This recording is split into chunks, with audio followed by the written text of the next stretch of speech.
7th generation GT3 might look like a GT3 on steroids, but beneath its rippling new muscles, it's actually lighter than the 991 where it counts, and, says Porsche, has a much more efficient aerodynamic package that makes it quantifiably quicker around the track. The engine and 7-speed PDK gearbox are updated versions of now familiar items. Power is quoted at 503 bhp, with torque up by a fraction to 347 pounds-feet. There's also an electronically operated but still mechanical limited slip diff at the back, and as before you get four-wheel steering with only rear-wheel drive.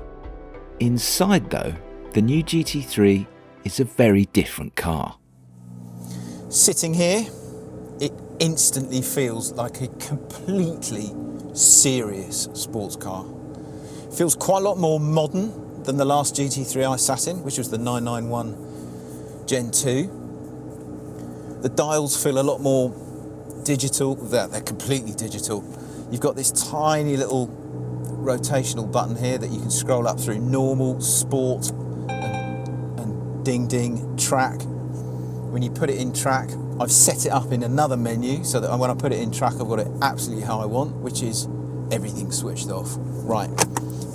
This is the PDK Super, the most sporting version you can get. So it's got the lightweight seats, it's got carbon ceramic brakes, it's got the PDK gearbox. PDK doesn't cost anything. It's either a manual or a PDK. But this is the quickest version that you can buy. And I've already done some laps in it around Anglesey, and it is utterly fabulous. There's one problem though. It is completely chucking it down. But you get what you're given in life. This is how wet it is. I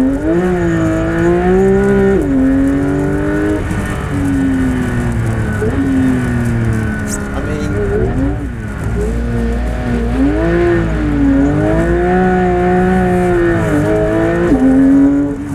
can you hear that? Can you hear that noise? It is epic.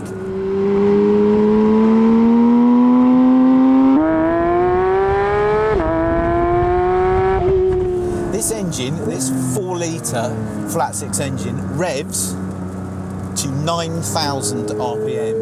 This is what that sounds like.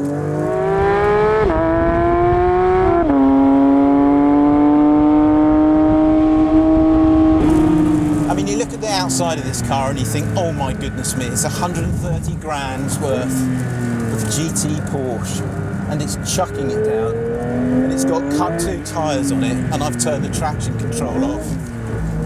But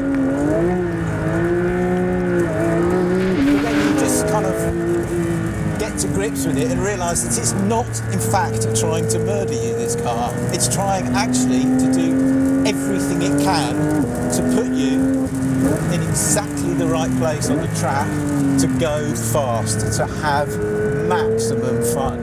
You do need to know what you're doing. The GT3's brakes are steel as standard, with the carbon ceramics fitted to this car costing an extra 6.5 grand. But in either spec, the braking power is immense for a road car. As before, only more so, its brakes are one of the GT3's many defining high points. The steering on this car is utterly sensational. There is so much feel that comes through this rim, this beautiful suede coloured rim, right into the kind of little tingly bits on your fingertips. And it's very precise as well, but it's just the feel that comes through, the steering, the brakes, the rear end. Your backside gets such a clear idea as to what the rear axle's up to. In this weather, it's a bit different about the front, because it does want to wash white. If you go into a corner too fast, you're just going to lose the front end badly. And that's when it gets a bit dangerous. But like that's kind of understeering. So you give it a bootful. So much much traction and so much feel through the brake pedal. And then there's that noise and this acceleration. What a vehicle this is. At 150 miles an hour, the new GT3 also generates the not so small matter of 385 kilograms of downforce, which is more even than the previous generation GT3 RS. This alone gives it much more stability and grip through the quick corners, while the diff tends to take care of business in the slower ones, even in the soaking wet.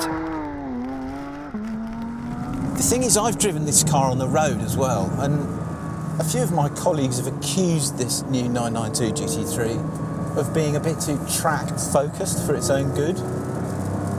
It's a beautiful car on the road. Dial all this stuff back, get the beeps, put it back into normal like that, and genuinely the ride is perfectly okay on the road.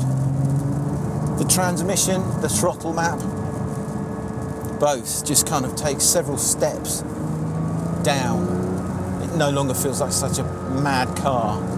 And then you just go dink, dink, dial it back up again, and my word.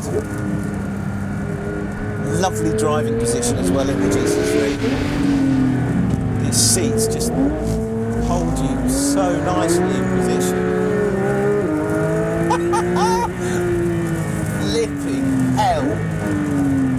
It's very easy to get carried away in this thing. Very, very easy.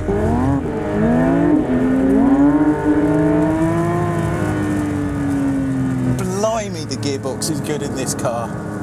Blimey, this car is good. I remember when I first drove the 991 Generation 1 GT3, very briefly out in Germany, and it absolutely fried my head. I thought it was so good, because it was the first GT3 with a PDK gearbox. This one's gone considerably further. It's considerably faster.